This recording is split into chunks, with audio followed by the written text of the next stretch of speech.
Jésus venait tout juste de faire une autre de ses affirmations scandaleuses. À l'entendre parler, ses auditeurs avaient l'impression qu'il était venu pour renverser toutes les valeurs de leur société. Comment cela pouvait être? Ils ne pouvaient pas en croire leurs oreilles. Il venait d'affirmer que les publicains et les prostituées allaient les devancer dans le royaume de Dieu, eux les leaders religieux du peuple, eux qui étaient les seuls à savoir interpréter la loi et qui observaient scrupuleusement toutes les traditions et cérémonies, eux qui prenaient tant soin à ne pas entrer en contact avec rien ou personne d'impur. Pourtant, il y en avait qui se sentaient libérés à l'entendre parler et qui ont trouvé dans ses paroles la force de s'en sortir et de vivre une vie nouvelle. Restez avec nous et nous découvrirons ensemble ce que Dieu attend de nous pour nous considérer fils et filles du royaume. J'ai le plaisir d'accueillir aujourd'hui dans le studio d'Il est écrit le pasteur Juan Carlos Atencio. Juan Carlos, bonjour. Bienvenue à l'émission Au fil de l'Évangile. Bonjour, ça me fait plaisir d'être ici avec vous. Quel est le texte que vous avez choisi pour aujourd'hui? Eh bien, pour aujourd'hui, j'aimerais qu'on puisse développer le texte dans Luc, le chapitre 18, les versets 9 au 14. Lisons ensemble ce texte. Il dit encore cette parabole en vue de certaines personnes se persuadant qu'elles étaient justes et ne faisant aucun cas des autres. 2 hommes montèrent au temple pour prier. L'un était pharisien et l'autre publicain. Le pharisien debout priait ainsi en lui-même. « Ô Dieu, je te rends grâce de ce que je ne suis pas comme les restes des hommes, qui sont ravisseurs, injustes, adultères ou même comme ce publicain. Je jeûne 2 fois la semaine, je donne la dîme de tous mes revenus. » Le publicain, se tenant à distance, n'osait même pas lever les yeux au ciel, mais il se frappait la poitrine en disant « Ô Dieu, sois apaisé envers moi qui suis un pécheur. » Je vous le dis, celui-ci descendit dans sa maison justifié plutôt que l'autre. Présentez-nous ces 2 personnages, le pharisien et le publicain. Qui sont ces 2 hommes? Eh bien là, on parle d'un contraste assez pertinent. D'un côté, nous avons le pharisien, c'est la personne populaire pour les Juifs, croyez-le ou pas. Je sais que de nos jours, aujourd'hui, pour les chrétiens, le pharisien a une connotation négative, mais ce n'était pas le cas pour le temps de Jésus. Il était bien connu dans la société, les gens désiraient être comme lui. Il était bien positionné dans les affaires du gouvernement, très souvent, chez les Juifs. Le publicain, lui, il était plutôt en bas de l'échelle sociale juive. Il était un collecteur d'impôts et pourtant il a rappelé aux Juifs, à ses confrères juifs, qu'ils étaient sous la domination romaine. La plupart du temps, c'était bien des Juifs, ces publicains.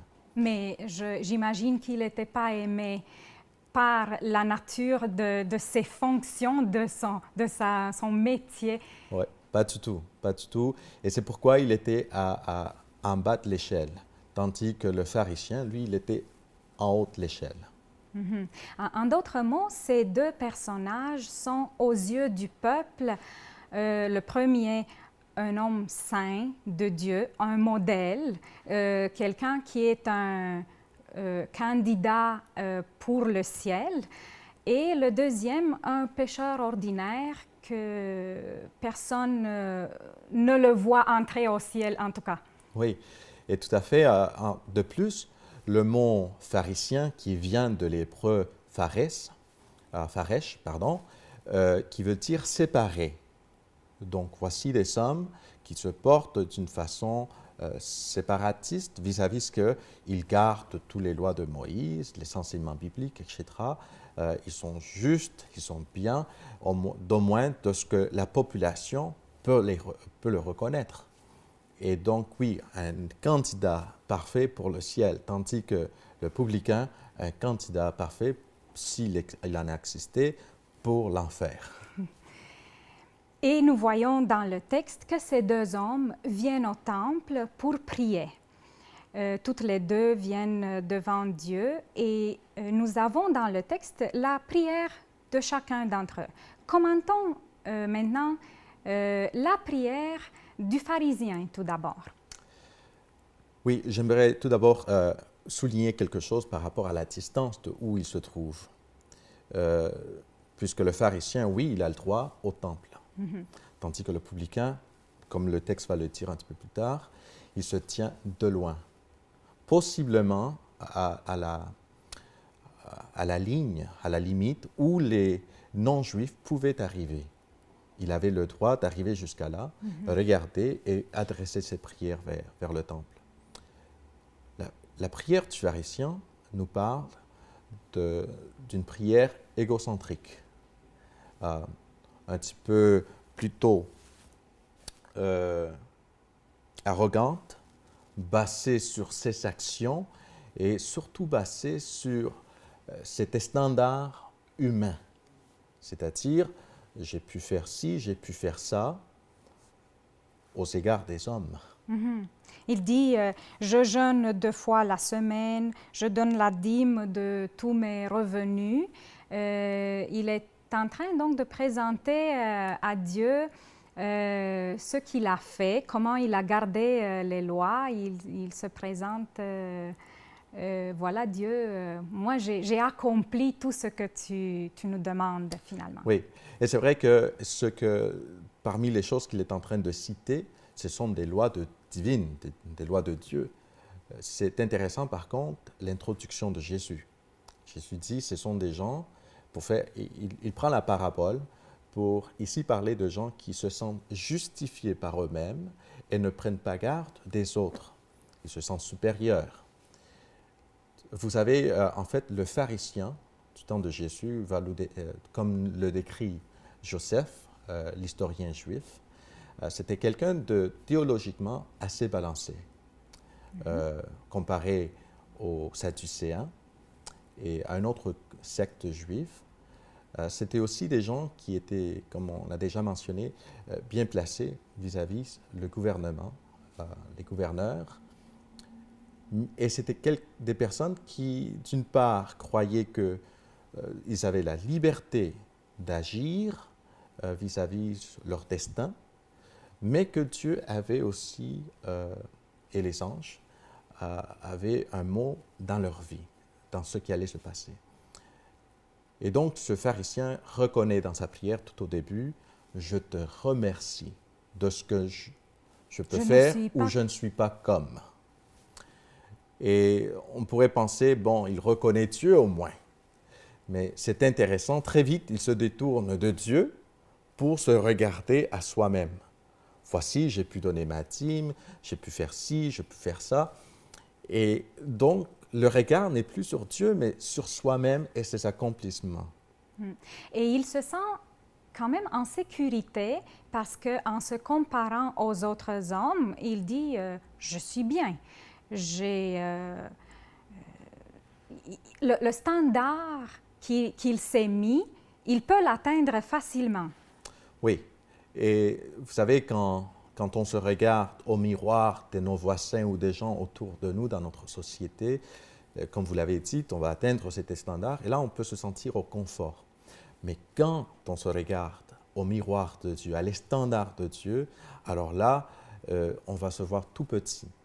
Et dans cette prière du pharisien, on voit que lui, il ne se regarde pas dans les standards de Dieu, autant comme il se regarde sur les standards, le miroir des hommes, et se dit « je suis bien ». De l'autre part, nous avons le publicain, lui, il se voit tel que Dieu le voit. Commentons la prière du publicain aussi. Alors, dans cette prière, qu'est-ce que l'on voit? Un homme qui se tient de loin, possiblement en dehors des limites du temple, qui regarde vers l'intérieur, un Dieu tout-puissant, mais aussi un Dieu compatissant, puisque n'oublions pas que dans les rituels dans le temple, il y avait quand même un sacrifice de grâce, de compassion, où le pécheur confessait ses péchés sur la tête d'un animal, d'un agneau possiblement, et ainsi la- euh, le passage de ses péchés vers l'animal qui après donnait son sang et sa vie pour le pécheur. Donc, fortement possible, le publicain s'approche vers le temple dans cette idée-là, ce concept de grâce, de pardon, de compassion, même envers sa personne. Toutefois, il est devant un Dieu grand, majestueux. Il n'a même pas la capacité de lever les yeux vers le ciel, nous dit Jésus. Donc, il se sent humble, il se sent petit.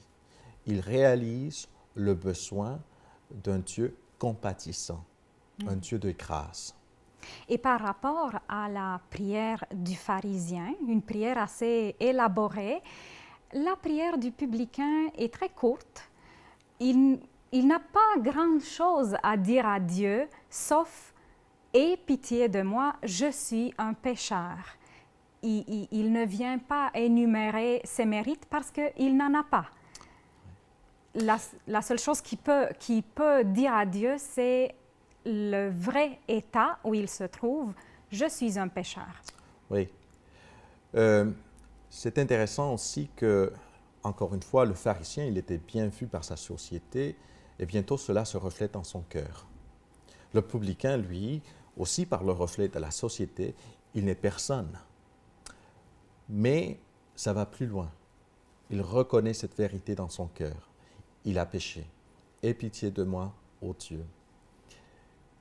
Et l'on va voir aussi que la justification dépend de cette humilité. La conclusion de Jésus est que le publicain est descendu dans sa maison justifié par Dieu. Cela semble quelque chose de positif, être justifié par Dieu. Mais que signifie exactement ce terme, justifié? Alors, il faudrait que je revienne un petit peu en arrière. Dans la condition, dans la prière du pharisien et du publicain, on a vu tantôt, un était humble, le publicain, tandis que le pharisien, lui, il était un petit peu plus sûr de soi-même, n'est-ce pas? Or, la Bible enseigne que de nous-mêmes, nous sommes des pécheurs, il n'y a rien de bon. Je pense à deux textes que j'aimerais lire pour vous. Dans Romains, chapitre 3, le verset 23, nous avons l'apôtre Paul qui dit « Car tous ont péché et sont privés de la gloire de Dieu. Et ils sont gratuitement justifiés par sa grâce par le moyen de la rédemption qui est en Jésus-Christ. » L'autre texte se trouve en Isaïe 64, le verset 6, où on lit « Nous sommes tous comme des impurs et toute notre justice est comme un vêtement souillé. Nous sommes tous flétris comme une feuille et nos crimes nous emportent comme le vent. » Alors la Bible et bien d'autres passages aussi nous font comprendre que de nous-mêmes, il n'y a rien de bon. Nous avons besoin d'un sauveur. Or, quand on parle d'être justifié, on utilise là un mot de la loi, un mot qui nous ramène à une cour civile, de justice. Une personne qui est justifiée est une personne qui a été accusée d'un mal et que par la présentation des faits, finalement, le juge déclare cette personne étant innocente, justifiée par les preuves qui ont été soumises ou peut-être par la déclaration du juge tout simple. Or, Dieu nous justifie en nous déclarant justes comme si nous n'ayons fait rien de mal. Alors voilà un peu, dans quelques mots, qu'est-ce qu'être justifié devant Dieu. La justification implique donc un effacement de tout le rapport et étant considéré devant Dieu comme n'ayant jamais péché, n'ayant jamais fait rien de mal. Exactement, chose qui est très bonne à notre égard, puisque si nous sommes des pécheurs, si nous ne sommes pas justifiés, alors nous allons recevoir les conséquences de nos actions, de nos péchés. Et Paul, encore une fois, nous rappelle que le paiement du péché, le salaire du péché, merci beaucoup, c'est la mort. Donc, je ne veux pas recevoir ce salaire, je préfère recevoir la bénédiction dans cette grâce par le Christ qui m'est gratuitement donnée, ne pas mourir, mais en fait avoir la vie éternelle, puisque j'ai été justifié en Jésus. Donc être justifié, c'est une bonne chose devant Dieu, comme ça je n'aurai pas à mourir.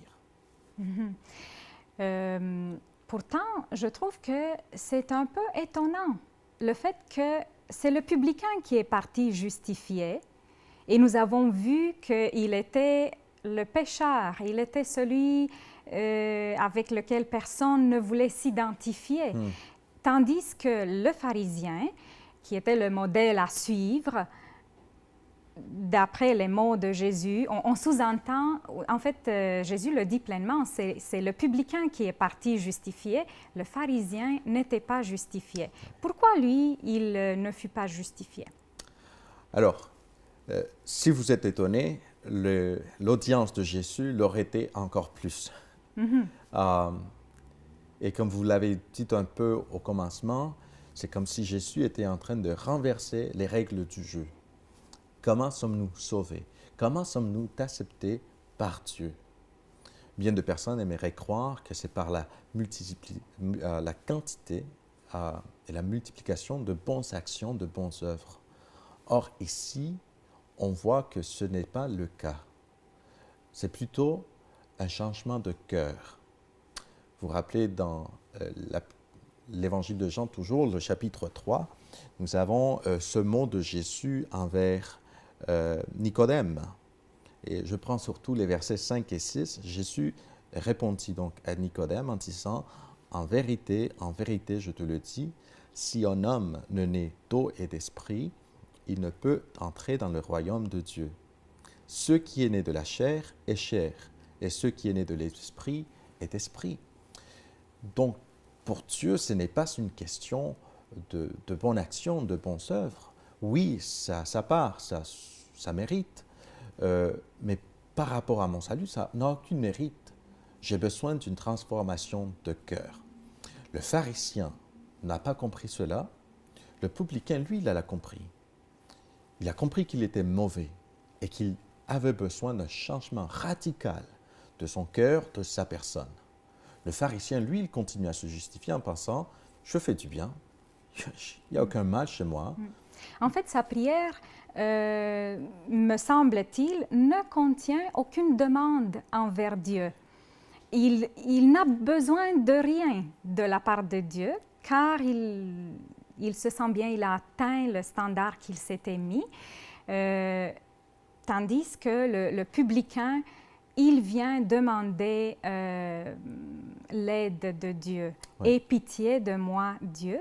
Mais nous ne voyons pas de demande dans la prière du pharisien. Oui. En fait, nous avons un autre témoignage d'un pharisien, d'un ex-pharisien, qui nous dit exactement comment ça s'est passé pour lui. Et ce personnage, c'est aucun autre que Paul, l'apôtre Paul. Dans sa lettre aux Philippiens, il écrit au chapitre 3 que lui-même, il était un juif de juifs, donc étant né parmi la tribu de Benjamin, selon l'éducation pharisienne et la pratique pharisienne, gardant la loi à la lettre. Et pourtant, il dit toutes ces choses, je les tiens comme du rejet pour Jésus-Christ. Or, Paul avait trouvé en Jésus l'accomplissement des grandes promesses données aux Juifs que le garder la loi à la lettre n'avait pas pu accomplir. Cet amour parfait et aussi de pouvoir donner cet amour à d'autres personnes. Il avait compris qu'on n'est pas justifié par ce qu'on fait, par ce qu'on a même étudié, l'éducation qu'on a reçue, mais par le fait que Dieu nous justifie par sa grâce à travers les mérites du Christ qui est mort pour nos péchés. C'est la question que je voulais poser. Comment Dieu peut considérer juste, comme n'ayant jamais péché, des êtres pécheurs? La Bible dit que tous ont péché, oui. Mais qu'il reste en même temps juste, que la décision qu'il rend soit une décision juste et non une décision arbitraire. Alors, la Bible, Dieu, à travers la Bible, nous donne deux illustrations, me semble-t-il, pour, pour nous aider à comprendre davantage. D'une part, nous avons l'image de l'agneau. L'agneau dans les sacrifices, on a mentionné un petit peu cela avant. Jean-Baptiste reprend l'image en disant « Voici l'agneau de Dieu qui enlève le péché du monde ». Et il pointe du doigt vers Jésus comme étant cet agneau. Or, Jésus, il va aller sur la croix, il va mourir pour nos péchés, et tous ceux qui croient en lui ne périront point, mais ils auront la vie éternelle. Donc, il y a un remplacement. Le pécheur qui devait mourir ne meurt point, tandis que le juste, lui, il meurt à la place du pécheur. Mhm. Donc, voilà une justification que Dieu fait, mais il reste que, est-ce que c'est juste? Je vous donne une autre image en parlant un petit peu de mes enfants. J'en ai 3 filles. Imaginez-vous qu'un jour, un malfaiteur rentre dans ma maison et tue la première. D'une façon atroce, inimaginable. J'ai le cœur brisé, j'ai peut-être de la haine, mais finalement, je réussis à pardonner cet homme, par la grâce de Dieu. Et si le juge me donne l'opportunité, je dis, laissez-le aller tranquille, libre. Je le pardonne. Et là, cet homme est en liberté. Il revient une deuxième fois dans ma maison, moi en étant non préparé, peut-être en train de dormir. Il va tuer ma deuxième fille. Peut-être même la troisième, à une troisième reprise. Est-ce que ce que Dieu fait, il nous laisse partir, nous justifie, nous traite comme si nous n'avons jamais commis aucun mal? Pour continuer de vivre la même vie? Exactement. Est-ce que Dieu peut permettre cela? Alors c'est là où je me tourne vers l'apôtre Paul à nouveau, au chapitre 6 de sa lettre aux Romains, qui fait allusion au baptême des eaux et qui nous donne cette image comme quoi que quand nous sommes baptisés dans les eaux du baptême, nous mourons à l'ancienne personne. Quand autrefois je vivais aux passions de la chair, à mes désirs charnels, même pour le péché, voici que maintenant je suis une nouvelle personne en Jésus-Christ.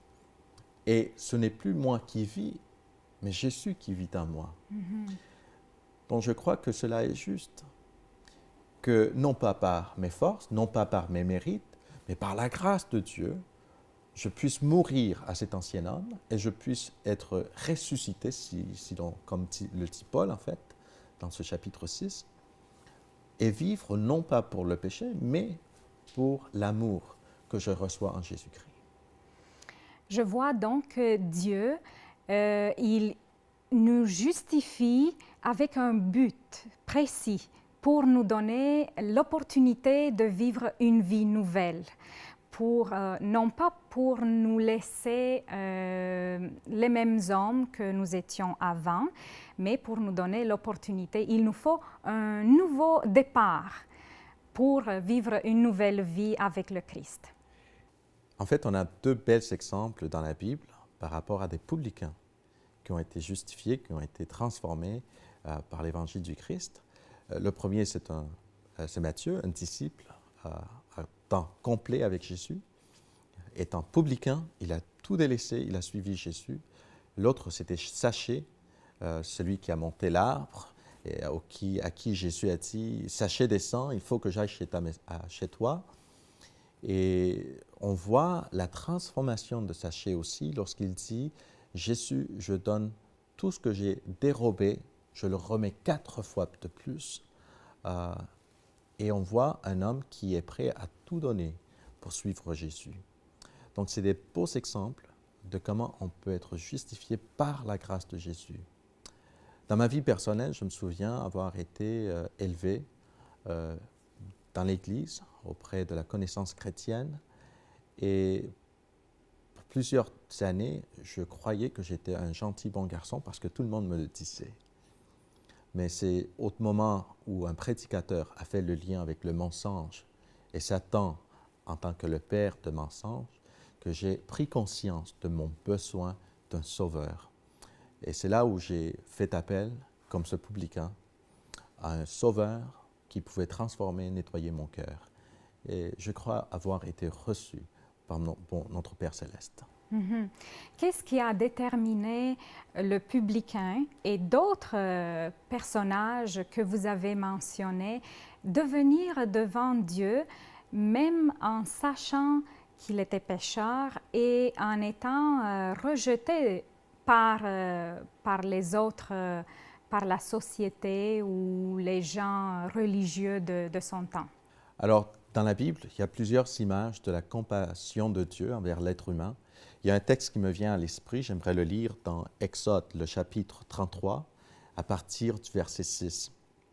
L'Éternel passa devant lui, c'est-à-dire Moïse, et s'écria, « L'Éternel, l'Éternel Dieu, miséricordieux et compatissant, lent à la colère, riche en bonté et en fidélité, qui conserve son amour jusqu'à 1000 générations, qui pardonne l'iniquité, la rébellion et le péché, mais qui ne tient point le coupable pour innocent, et qui punit l'iniquité des pères sur les enfants et sur les enfants des enfants jusqu'à la 3e et à la 4e génération. » Je vois là une image de l'amour de Dieu, même avec le plus grand des pécheurs. Juan Carlos, merci encore une fois d'avoir accepté l'invitation et de venir à l'émission Au fil de l'Évangile. C'était mon plaisir. Si vous avez des sentiments de culpabilité et vous vous sentez séparé de Dieu, ne désespérez pas. Ce sont les pécheurs qui reconnaissent leur état et qui viennent à Dieu dans la prière qui sont considérés justes en vertu du sacrifice du Christ. Le premier pas pour être guéri, c'est de reconnaître qu'on a besoin de l'intervention d'un médecin. Ne perdez plus aucun moment. Venez devant Dieu en prière et demandez-lui son pardon ainsi que le pouvoir de mener une vie nouvelle. Je vous remercie d'avoir été des nôtres et je vous attends à une nouvelle émission Au fil de l'Évangile.